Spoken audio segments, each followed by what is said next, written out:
Hello, welcome to the Retro Game Gauntlet Reviewcast. I'm your host, Torsvik, and this week I played Chiller. Chiller, released in 1990, is a port of a 1986 arcade game of the same title. This is an unlicensed port. I'll start with a quote from J.B. Usher, who very succinctly described the game as, if I might quote him, an edgy Newgrounds game. Chiller is a light gun game where you go through sort of haunted gothic sceneries, shooting up what appear to be dead bodies and other gory type things, and living people in torture devices. I'll give a quick brief through the game. The first stage is in a graveyard, where there are several dead bodies on a post. A sort of monk or nun wanders back and forth with a baby in a cart, and you shoot at a hand tossing a skull into an open grave. The second level takes place in a hallway where a large green face slides from the side. You shoot a coffin revealing a mummy inside, and a small hole in the ground which has a little ghost in it. The third stage is in an underground dungeon with a nice river of blood, a guy in the background who throws axes, and people on racks. The final stage is a torture chamber with several people in different kinds of torture racks, including what appears to be Iron Maiden and some sort of skull-crushing device. Before each stage, you are given a sheet of what they call talismans, which are sort of specific bonus areas to shoot that each reveal a letter, or in some cases a space, after you've shot them in that level. After having shot every one of the talismans, you are treated to a bonus stage that has no music, minimal sound effects, and no real interest to it whatsoever. You may be able to tell by my enthusiasm that the game is very low quality, and as low quality as it is, it's also very lowbrow. I'll keep to its technical problems though. The game is incredibly dull, completely predictable, and very short. Not a lot happens in each stage. It's usually for the most part a still set of objects. It's very reminiscent of carnival games where you would have a sort of flat board where LEDs might light up and you have to shoot at each LED as it lights up. Except even less challenge in that you can just shoot any of the places at any time. Once you know where everything is, there's no longer really any challenge to the game. When making a light gun game, you should have two primary goals in mind. It should be a reflex and an accuracy test. I would say more emphasis should be put on reflex than on accuracy, especially given that light guns, especially of the era, weren't necessarily accurate. A more modern light gun game perhaps could have more focus on accuracy, but that's neither here nor there. If we talk about other successful light gun games, we can talk about Duck Hunt, we can talk about Wild Gunman, we can talk about Hogan's Alley, we can even talk about Gotcha the Sport. Their primary focus oftentimes is on reflex shots. Maybe less so with the primary game of Duck Hunt, but definitely with the Clay Pigeon game mode. With that, Chiller has almost nothing like that at all. The game is almost completely still and unmoving, so once you know where to shoot, then it's just kind of about can you get the light gun to work in your favor. I of course emulated it, so accuracy was much less of a problem, but I can see this game being even more frustrating if you're having to press a light gun up against a screen and it only working some of the time. There are some slight merits to this game. The first one would be that it has elements of a puzzle. Of course, there's not much it could do, probably because of the size of the NES memory at the time. But the idea of solving puzzles with a light gun is an interesting concept. I can imagine a game, and it may already exist, maybe something out of the Point Blank series, where you have, say, Rube Goldberg contraptions, where you have to shoot maybe ropes out to drop weights, and maybe have a sequence of events where shooting different parts of an object, machine, room has various effects, and with that you can solve a greater puzzle. Big negative, though, is when you only have 4 levels, and only 2 of those levels are... that's unfair. I would say 3 of the levels did have kind of a puzzle thing going where shooting in a certain place at a certain time, or shooting things multiple times to cause effects, was required. Though in a case like this, you would have to have a fairly extensive and interesting game, and even then, due to it being a puzzle mechanic, after you've played through it once, it would have 0 replayability, not any real interest whatsoever. So, if this was to be done in a more modern way, it would have to be a fairly long game. Not necessarily difficult, but definitely long. One other positive I will give to it, I will actually give it some for juvenile humor.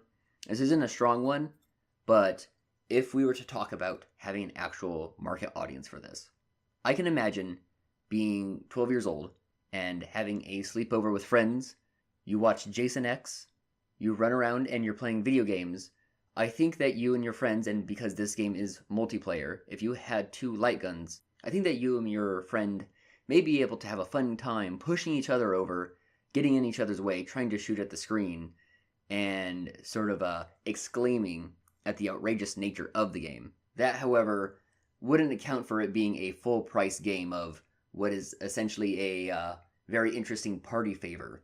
Because of how short the game, I did decide to go ahead and play the original arcade version. Having played several arcade games and their ports, I can probably say this might be the only one I've ever played, I'm not saying that there's not more, where the arcade probably is worse than the port. Now, of course, the graphical capability is much better, and the audio is technically better. The game is harder, a little more awkward, and less fun just about every way. The additional sound is entertaining, but it's mostly just obnoxious.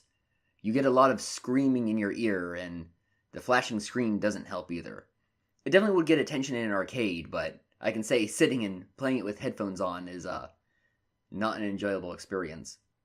Something I can say that I'm really disappointed about the arcade, though, you don't have the bonus sort of level that the NES version has.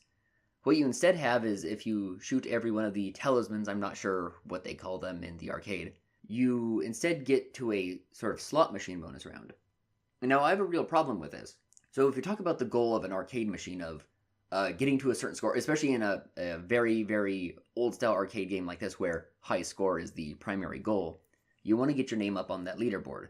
But when you have a bonus round that is a slot machine, and you do have a level of control over the slot machine based on your reflexes, which a reflex test is what you should be looking for in a game like this, leaving something up to the last slot will spin so fast that it's borderline chance as to if you'll get a good score or not. I can tell you, that's not fun.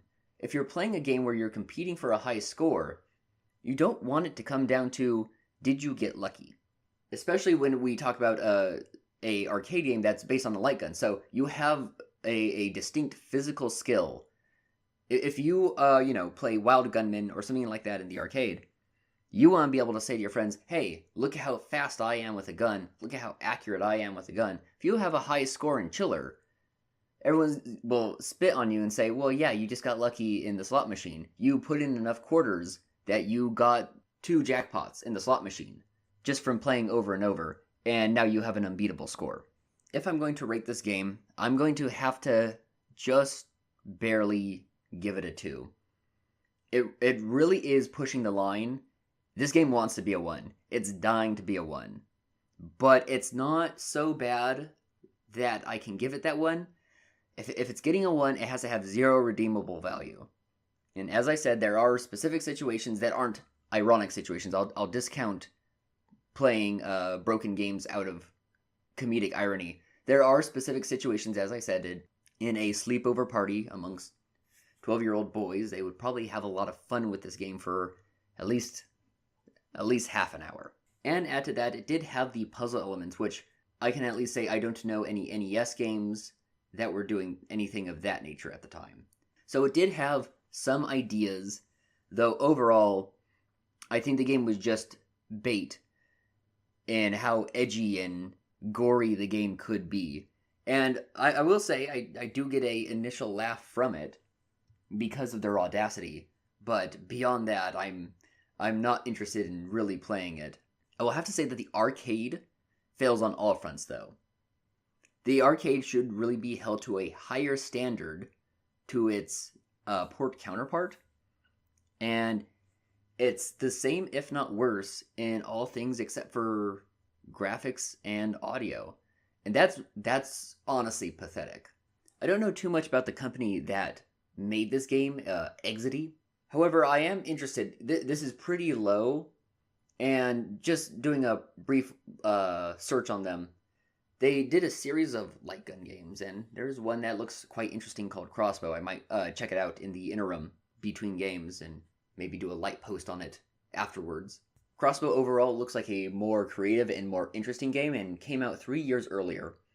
If I had to guess about what was going on at the time of the release or development of Chiller, I have a feeling that they were probably having difficulty competing against larger companies like Atari at the time.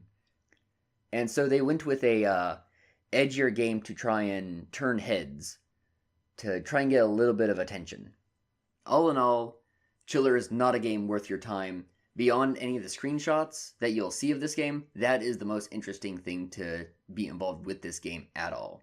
If you are going to pull anything of quality out of it, we do have the concept that you could have a puzzle light gun game, which, if you know about one, shoot me a link, tell me about it. I'd love to hear about it. And with that, go ahead and like, follow, comment, and subscribe. Get onto that Twitter of mine and vote on the next game. Thanks for listening. The intro and outro was done by Culture.